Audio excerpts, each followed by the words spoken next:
Bu yerda diniy motiv yo'q. Shunchaki latifa xolos. Bittasi do'zaxga tushib qolibdi-da.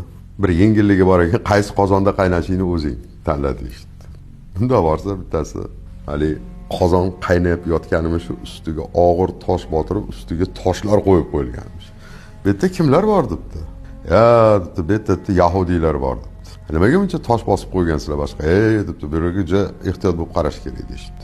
Bittasi chiqsa bo'ldi debdi. Qolgan tortoq tushib ketadi debdi. Ikkinchisini borsa qozon qaynab yotibdi, yarim ochiq ekan. Bu yerda kimlar bor? Bu yerda ruslar debdi. Qochib ketmaydim, chiqib ketmaydim. Sanchiq deb bir-biriga tashlab yotaveradi ular debdi. Uchinchisi borsa, uchinchi qozonning usti tamoman ochiq emish. Qozonda hali chuqurligi buncha baland emas emish.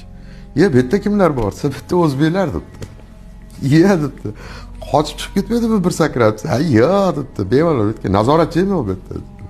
Nimaga desa, bittasi chiqaman desa, 10tasi oyog'idan tortadi.